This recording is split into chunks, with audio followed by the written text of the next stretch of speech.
नमस्कार हजुर सबैलाई स्वागत छ।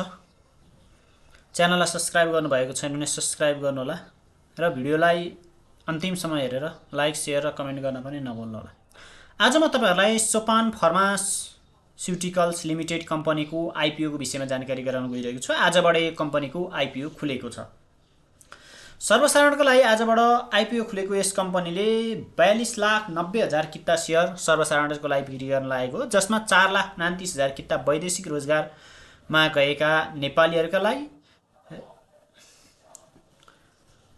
र 4% तथा 1,71,600 किता कर्मचारीहरूलाई र 5% 2,14,500 किता सामूहिक लगानी कोषलाई बाँडफाँड गरेको छ, सुरक्षित गरेको छ भने त्यसपछि बाँकी 34,74,900 किता सर्वसाधारणको लागि खुला गरिएको छ, जुन आजबाट खुला गरिएको छ। कसको छ त यो कम्पनी भन्ने कुरामा अब हामी जाउँ। जसको 100 रुपैयाँको दरले आईपीओ निष्कासन गरिएको छ र यो कम्पनीको आजको दिनको अवस्था हेर्दै गर्दा नेटवर्थ जम्मा अहिलेको अवस्थामा यो अस्तिको पुस मसन्ताको रिपोर्ट अनुसार 92 रुपैयाँ 85 पैसा नेटवर्थ छ भने ईपीएस 0.70 रुपैयाँ छ। 2081-82 मा भने 18 रुपैयाँ 33 पैसा ईपीएस आएको थियो र 82 रुपैयाँ 15 पैसा नेटवर्थ थियो। जुन कम्पनीको जगेडा कोषमा चाहिँ कति छ त भन्दाखेरि जगेडा कोषमा हेर्दै गर्दा चाहिँ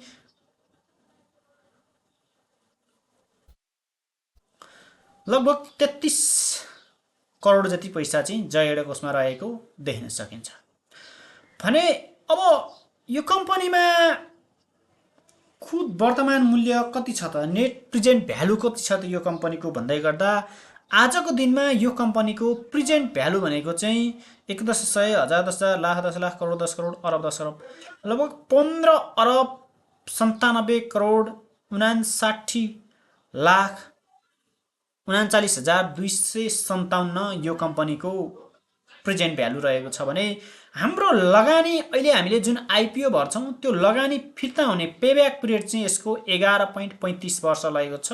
यो म्यानुफ्याक्चरिङ कम्पनी हो र यो कम्पनीले कम्तीमा नर्मल पेब्याक पिरियड 8 वर्ष 11 महिना रहेको छ भने खुद वर्तमान मूल्य के चाहिँ हुन्छ भने डिस्काउन्टेड को हिसाब गर्दाखेरि 11 वर्ष 3 महिनामा चाहिँ यो कम्पनीले आफ्नोसँग गरेको लगानी जुन हामीले लगानी गरेका छौं त्यसको लगानीको रिटर्न चाहिँ त्यति वर्षभित्रमा चाहिँ दिन सक्ने देखिन्छ भने कम्पनीमा जोखिम कतिको छ भन्ने विषयमा चाहिँ यो कम्पनीको जोखिमको आधारमा हेर्दै गर्दाखेरि जोखिम हुने भएकोले यसको मूल्याङ्कनको हिसाबले यसको आईआरआर 23.63% आन्तरिक प्रतिफल दर रहेको देख्न सकिन्छ र नियमनकारी निकायहरूले गरेको अन्वेषणको आधारमा यसको सबै प्रक्रिया पूरा गरेर यो कम्पनीले गरेको छ आईपीओ जारी गर्न लागेको छ भने यसको रेटिङको आधारमा हेर्दै गर्दा के देखिन्छ त भन्दाखेरि चाहिँ यसले केयर एनपी डी ग्रेडिङ पाएको छ जुन कम र केयर एनपी बी पाएको छ। 2082-116 मा प्रमाणपत्र प्राप्त गरेको थियो भने यो कम्पनीले अर्को care rating Nepal limited care NP एएइच देखि केयर एनपी डी सम्मको रेटिङ प्रदान गर्छ जसमा यसले बी रेटिङ प्राप्त गरेको थियो। बी रेटिङलाई चाहिँ हामीले कुन रूपमा लिन्छौं भन्दाखेरि बी लाई हामीले नर्मल रूपमा यो कम्पनी मजबुतै छ, ठीक छ, कम्पनी त्यस्तो नराम्रो छैन भन्ने संकेत गर्छ जसलाई त्यो देखिन्छ र यसको आईपीओ कहिलेसम्म भर्न पाइन्छ भन्दाखेरि चाहिँ यो कम्पनीको आईपीओ 2083 साल वैशाख 3 गतेदेखि वैशाख 8 गते बैंकिङ समयसम्म भर्न पाइन्छ, जसको आजको दिनमा बैंकिङ समय भनेको बेलुका 5 बजेसम्म हुन्छ। त्यो 5 बजेसम्म चाहिँ भर्न पाइन्छ।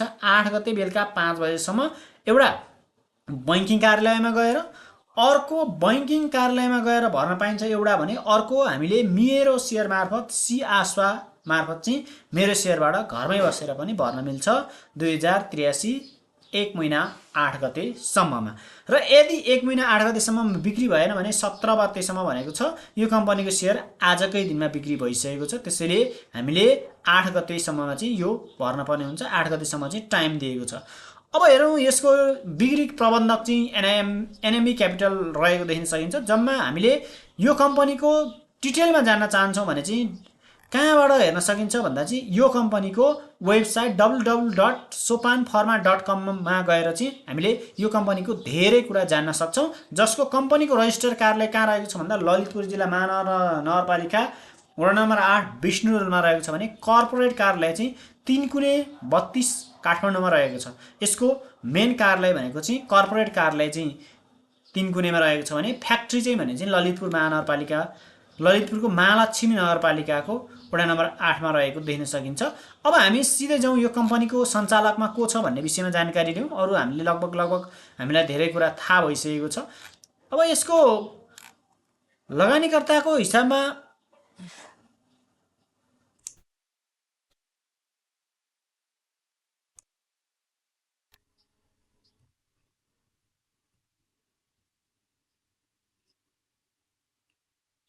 हामीले यो कम्पनी सोपान फार्मास्युटिकल्सको अहिलेको अवस्थामा प्रमुख कार्यकारी अधिकृत भनेको चाहिँ श्री सुमन नेउपाने हुनुहुन्छ र उहाँको पारिश्रमिकको हिसाब गर्दाखेरि वार्षिक 45,56,798 रुपियाँ छ भने टेक्निकल डाइरेक्टर हुनुहुन्छ शरद खनाल, उहाँको 40,79,000 र राजकुमार शर्मा प्रमुख वित्त अधिकृत हुनुहुन्छ, उहाँले 11,48,000 रुपियाँ चाहिँ वार्षिक रूपमा स्यालेरी खानुभएको रहेछ भने यो कम्पनीको हामीले अब व्यवस्थापक यो कम्पनीको देख्न सकिन्छ भने यो कम्पनीमा चाहिँ सबैभन्दा बढी लगानी चाहिँ सोपान मल्टिपल कम्पनी प्राइभेट लिमिटेडको रहेको छ, जसको 63,63,500 किता 49.44% सेयर रहेको छ भने रहेको देख्न सकिन्छ भने त्यस्तै व्यक्तिगत तर्फमा ज्याङ्बो लामा शेर्पा बाम्ती भण्डार गाविस वडा नम्बर 4 रहेछ उहाँको ठेगाना रामेछाप। उहाँ 64 वर्षीय हुनुहुँदो रहेछ र उहाँको चाहिँ 2,01,500 किता 1.57% रहेको देख्न सकिन्छ भने अर्को वीरेन्द्र प्रसाद महतोको चाहिँ यो कम्पनीको संस्थापक सेयर 1,87,952 किता रहेको देख्न सकिन्छ। उहाँ अर्थशास्त्रमा पिएचडी गर्नुभएको रहेछ डाक्टर वीरेन्द्र प्रसाद महतो। र अर्को भनेको हामीले के हेर्न सक्छौँ भने अध्यक्ष को छ भन्दा अनिल पोखरेल हुनुहुन्छ, सोपान मल्टिपल कम्पनी लिमिटेडको कम्पनीको तर्फबाट हुनुहुन्छ। त्यस्तै गरी अर्को कुती कुमारी महतो हुनुहुन्छ, उहाँ सञ्चालक संस्थापक समूह हुनुहुन्छ। भीमलाल पौडेल हुनुहुन्छ र अर्को भनेको अनिस शाह हुनुहुन्छ। त्यसको अर्को आङदोर्जी लामा हुनुहुन्छ। यो कम्पनीको सञ्चालकमा चाहिँ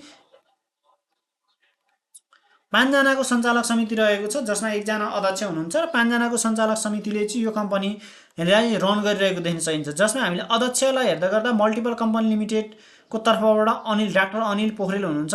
यो एमडी इन्टरनल मेडिसिनमा चाहिँ एमडी गरेको डाक्टर हुनुहुँदो रहेछ। उहाँले खोल्नु भएको यो कम्पनीको फन्डामेन्टल रूपमा चाहिँ के देखिन्छ त भन्दा एउटा मेडिकल सेक्टरमा राम्रोसँग चाहिँ एमडी गरेर सकेको व्यक्तिले खोलेको हुनाले यो कम्पनीमा एउटा राम्रो हिसाबले यो कम्पनी ग्रोथ हुने सम्भावना देखिन्छ। त्यसैले यो कम्पनीमा लगानी गर्दै गर्दा चाहिँ जोखिम एकदमै कम रहेको चाहिँ देखिन्छ। हामीले सञ्चालक समितिबाट हेर्दै गर्दा चाहिँ सञ्चालक समितिलाई चाहिँ पूर्ण रूपमा विश्वास गर्न सकिने चाहिँ देखिन्छ। त्यस्तै सञ्चालक समितिमा हामीले जुन भनिहालौँ अनिल पोखरेल डाक्टर अनिल पोखरेल अध्यक्ष, भीमलाल पौडेल सञ्चालक, कुती कुमारी महतो सञ्चालक र अनिस शाह सञ्चालक र आङदोर्जी लामाजी सञ्चालक रहेको देखिन्छ। जुन कम्पनीको आजदेखि चाहिँ हामीले आइपिओ भर्न सक्छौँ। यो कम्पनीलाई हामीले मिस नगरिकन मजाले आइपिओ भर्दा हुन्छ। यसबाट हामीले कम्तीमा पनि 2,000 रुपियाँमा चाहिँ यसको सेयर बेच्न सक्छौँ भन्ने लाग्छ भन्दै आजको भिडियोलाई यहीँ अन्त्य गरेँ। भिडियो अन्तिमसम्म हेरेर साथ दिनुभएकोमा तपाईँहरू सबैलाई धन्यवाद।